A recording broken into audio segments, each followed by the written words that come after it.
damai sejahtera Allah yang melampaui segala akal budi, itu kiranya yang memelihara hati dan pikiran di dalam Kristus Yesus Tuhan kita. Selamat pagi Bapa, selamat pagi Yesus, selamat pagi Roh Kudus. Engkau masih perkenankan kami menghirup napas kehidupan dan juga untuk memanjatkan pujian bagimu di pagi yang indah dan cerah ini. Terimalah pujian kami menjadi persembahan kemuliaan bagi nama Tuhan. Dan ajarlah kami senantiasa di dalam Roh Kudus-Mu, agar kami dapat mengerti akan firman-Mu yang akan disampaikan oleh hamba-Mu. Kami rindu dan haus bagaikan rusa rindukan surga-Mu. Demikian jiwa kami rindu akan sapaan firman-Mu. Di dalam Kristus Yesus kami berdoa. Amin. Bapak Ibu Saudara yang terkasih di dalam Kristus Yesus, dan juga saudara-saudara kami, anak didik kami, firman Tuhan yang menyapa kita dalam ibadah kita saat ini sesuai dengan tema yang ada bagi kita, tertulis dalam kitab Yohanes pasal yang ke-7 dan ayat yang ke-18. Demikian pembacaan firman Tuhan. Barang siapa berkata-kata dari dirinya sendiri, ia mencari hormat bagi dirinya sendiri. Tetapi barang siapa mencari hormat bagi Dia yang mengutusnya, ia benar dan tidak ada ketidakbenaran padanya. Demikian pembacaan firman Tuhan. Shalom. Sebelum firman Tuhan kita dengarkan saat ini, ada sebuah ungkapan mengatakan, tak kenal maka tak sayang. Kalau sudah kenal pasti sudah sayang. Peribahasa yang mengatakan dalam orang Batak, tiniti masanggar binain huru-huruan, sirukum mamarga binotoma patuturan. Oleh sebab itu, saya perkenalkan diri saya. Saya yang bernama Pendeta Likson Prianto Simanjuntak, yang pada saat ini melayani di HKI Resort Sipahutar 2, tepatnya di HKI Siabalaba. Jadi sahutar hamidot Bapak Kepala Sekolah Fasilito ngate. Istri 1, penjelas dutungka Boru Manalu. Anak 4 sudah dan tidak akan tambah lagi. 2 perempuan, 2 laki-laki. Itulah anugerah Tuhan yang paling terindah. Harta yang paling berharga adalah keluarga. Songon edeti.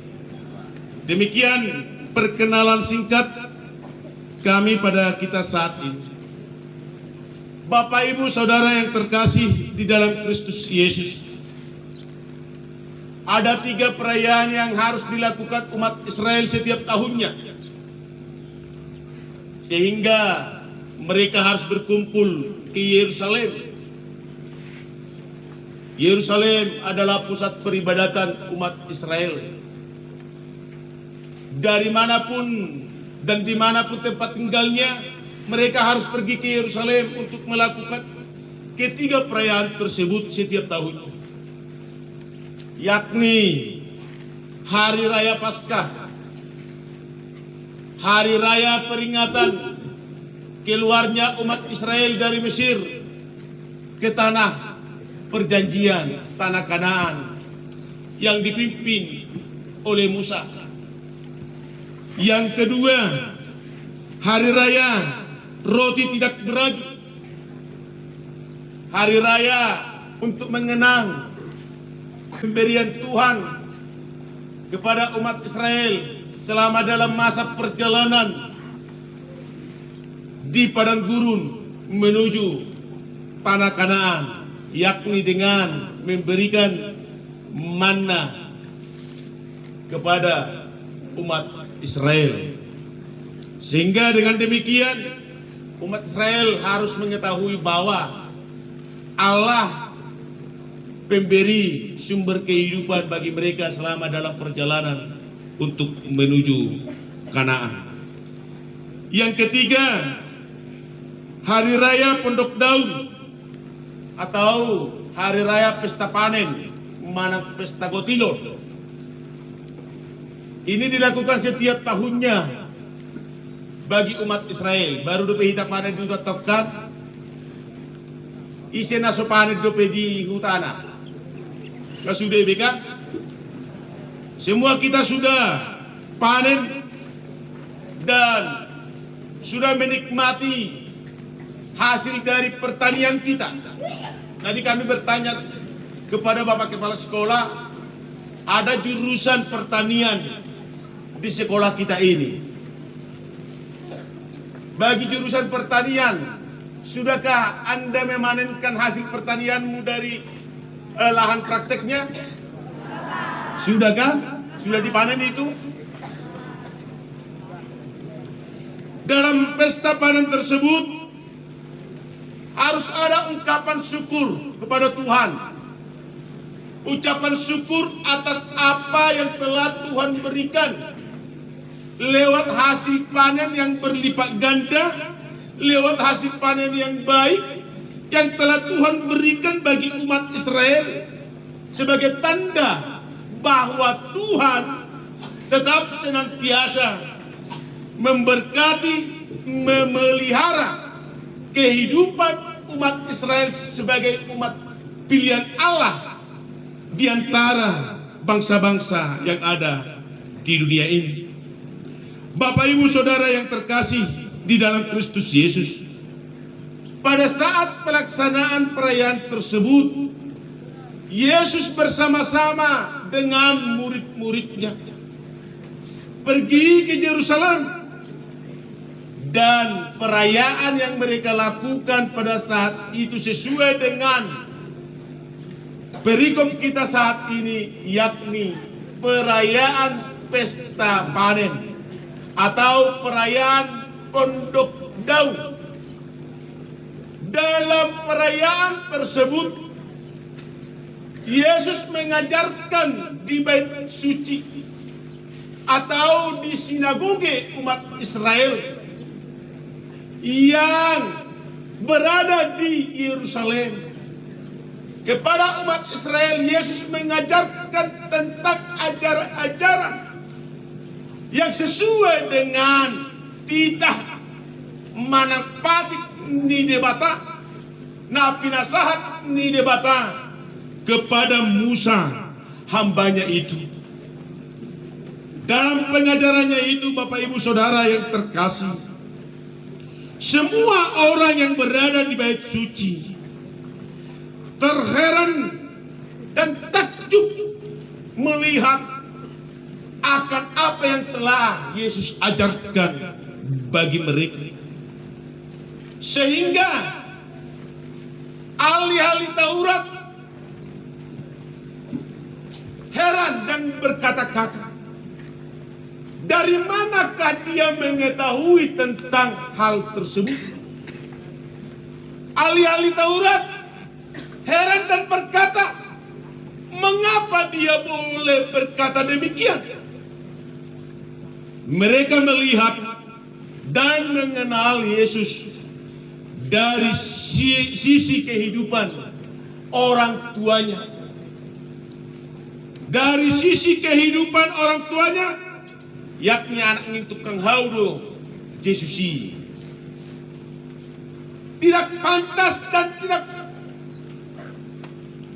cukuplah bisa untuk mengetahui segala apa yang telah diajarkan oleh Musa kepada umat Israel, dan juga sebagaimana yang telah diajarkan oleh para imam umat Israel sesuai dengan perintah Allah. Itu sebabnya Bapak Ibu Saudara yang terkasih di dalam Kristus Yesus, orang-orang Yahudi berkata kepada Yesus, bagaimanakah orang ini mempunyai pengetahuan demikian tanpa belajar? Bagaimanakah orang ini mempunyai pengetahuan demikian tanpa belajar? Di ayat 15 boleh kita lihat itu, Bapak Ibu Saudara yang terkasih. Yesus menjawab mereka, ajaranku tidak berasal dari diriku sendiri, tetapi dari Dia yang telah mengutus aku. Yesus ingin mengetahui bahwa Yesus ingin mengatakan bahwa apa yang telah diajarkannya itu bukanlah bersumber dari dirinya sendiri, bukanlah bersumber dari apa yang telah diajarkan oleh orang lain kepada dia, melainkan itu adalah nubuatan Allah, melainkan itu adalah Allah yang mengajarkan bagi dia, karena Yesus adalah Putra Allah yang tunggal yang telah diutus ke dunia ini untuk memberikan keselamatan dan kehidupan bagi umat manusia. Itu sebabnya dikatakan oleh Yesus, barang siapa mau melakukan kehendaknya, ia akan tahu entah ajaranku ini berasal dari Allah, entah aku berkata-kata dari diriku sendiri. Artinya Bapak Ibu Saudara yang terkasih di dalam Kristus Yesus, setiap orang yang sudah melakukan apa yang telah Tuhan firmankan, setiap orang yang telah melakukan apa yang telah Tuhan titahkan, pasti dia mengetahui apakah itu benar atau tidak, sebuah ungkapan tentang ajaran atau sebuah ungkapan tentang apa yang telah Tuhan perintahkan di tengah-tengah kehidupan orang. Demikianlah yang Yesus katakan kepada orang Yahudi pada saat melakukan pengajaran pada saat itu. Bapak Ibu Saudara yang terkasih di dalam Kristus Yesus, Yesus ingin mengajak semua umat Israel, semua orang-orang yang pada datang saat itu melakukan perayaan pesta panen, agar mereka dapat mengetahui bahwa apa yang telah mereka ajarkan itu adalah sesungguhnya bukan hanya sebuah pengajaran begitu saja, namun sebuah pengajaran yang sangat berharga. Oleh karena itu adalah semata bersumber dari Allah, sebagaimana yang telah Tuhan firmankan, sebagaimana yang telah Tuhan berikan bagi umat Israel kepada Musa pada saat di padang gurun, titah yang ke-10 itu. Dan itulah menjadi pedoman hidup umat yang percaya kepada Tuhan. Oleh karena itu, ajaran daripada Tuhan, ajaran yang daripada Yesus Kristus adalah pedoman hidup bagi kita.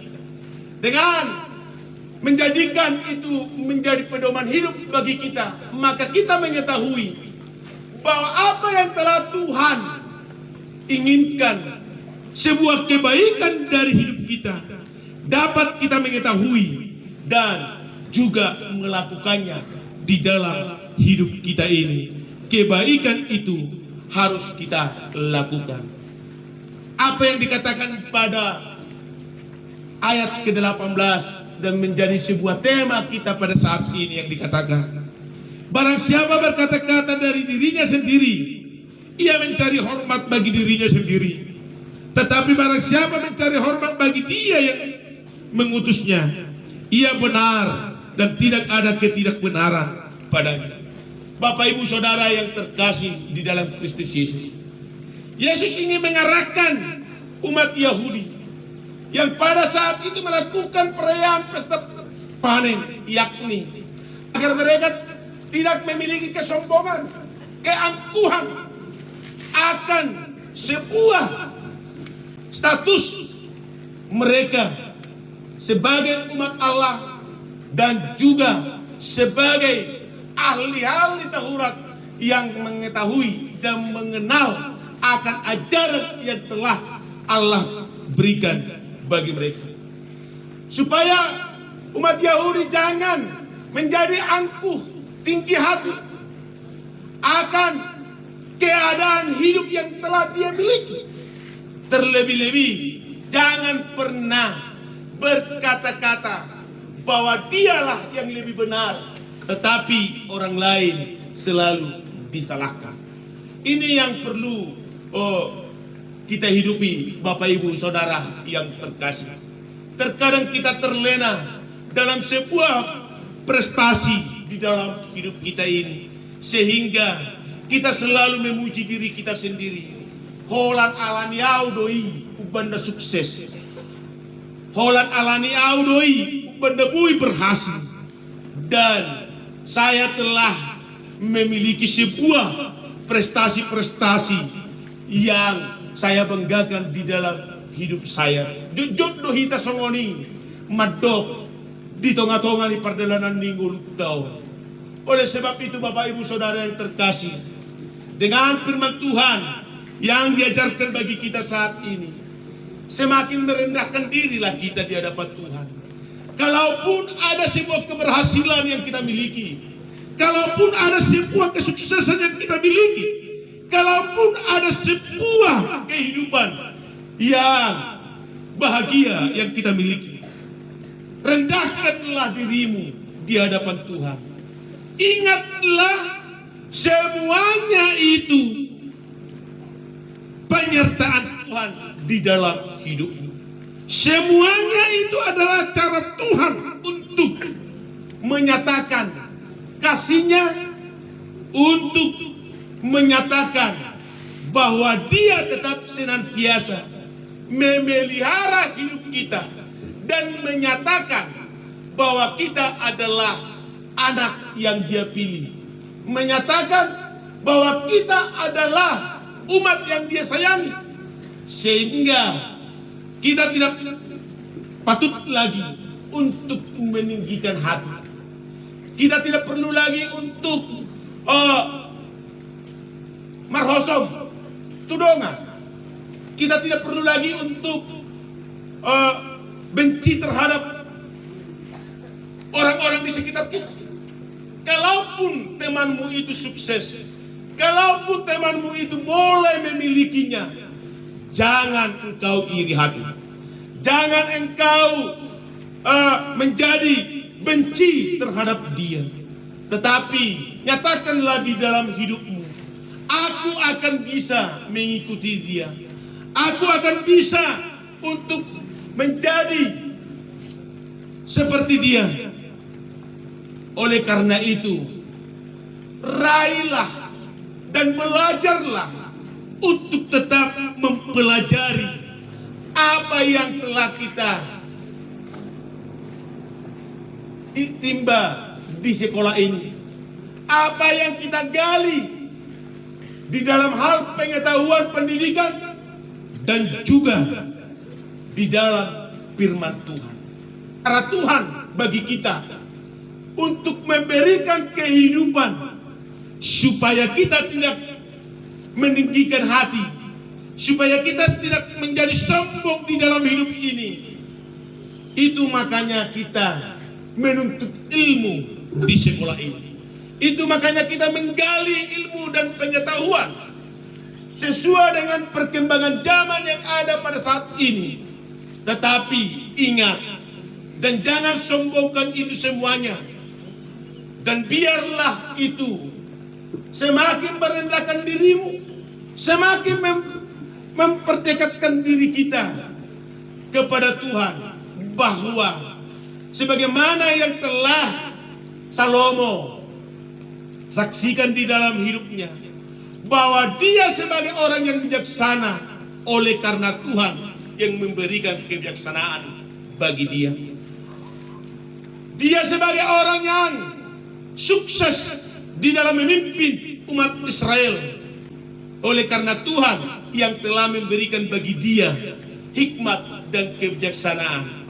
Oleh sebab itu Bapak Ibu Saudara yang terkasih, Kristus Yesus datang merendahkan diri di hadapan Allah dan juga di hadapan semua orang, agar orang atau umat yang telah diselamatkan itu lewat penebusannya di kayu salib, di dalam darahnya yang kudus yang telah tercurah di Kalvari, boleh memiliki kehidupan, dan kehidupan itulah yang meningkatkan derajat kita, yakni menjadi manusia yang selalu senantiasa berdampak positif, memiliki nilai yang sangat berharga, yakni memberikan manfaat bagi orang-orang di sekitar kita.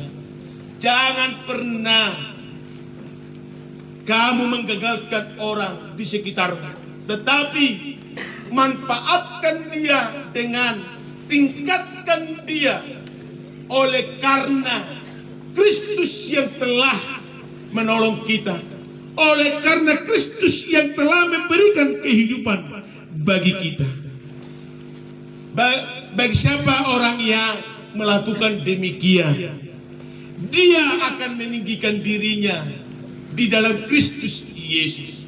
Orang yang telah meninggikan dirinya di dalam Kristus Yesus, lepas itu horon ni ima ngoluna dia dopan ni debata.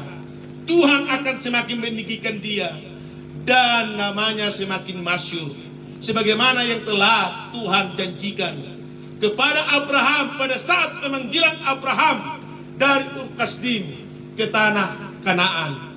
Masyhur dan menjadi bangsa yang besar.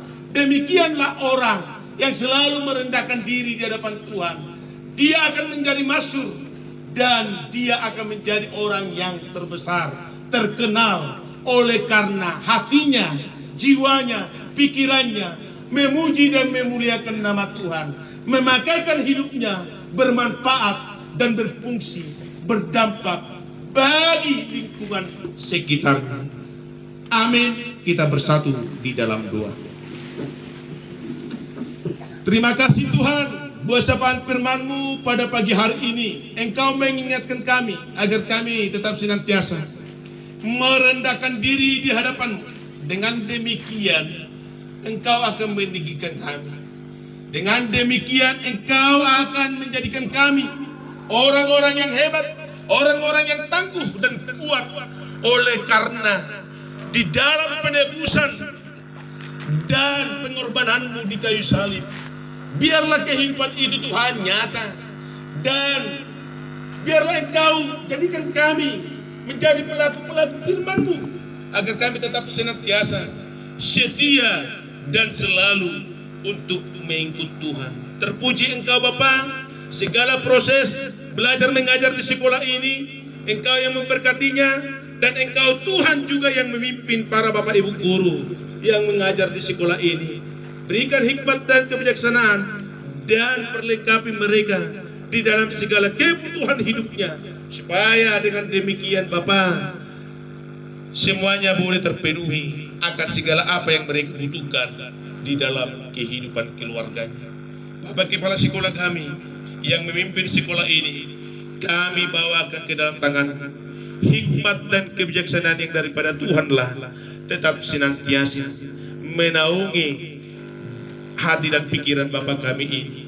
Biarlah lewat kepemimpinan Bapak kami, Bapak Sidi Tonga, di sekolah ini semakin maju, sekolah ini semakin terkenal oleh karena kerendahan hati yang akan kami wujudkan di tengah-tengah sekolah ini. Berkati Tuhan anak-anak kami yang menimba ilmu di sekolah ini, tuntun mereka dan ajari mereka bahwa pada masa usianya saat ini ya Tuhan, Engkau berikan bagi mereka kesempatan agar mereka dapat semakin mengenal dunia lebih besar lagi untuk menjadi masa depannya kelak di kemudian hari. Berkati Tuhan orang tua anak didik kami ini, dimanapun mereka berada, dan apapun pekerjaannya hari ini, Engkau perkenankan untuk memberkatinya, agar seluruh kehidupan keluarganya dapat memperoleh sukacita dan terpenuhi kebutuhan ekonomi di tengah-tengah keluarga mereka pribadi lepas pribadi. Kami serahkan hidup kami sepanjang hari ini, ya Tuhan. Tuntunlah kami dalam melakukan segala aktivitas kami. Dimuliakanlah namamu hari ini kekal selama-lamanya. Amin.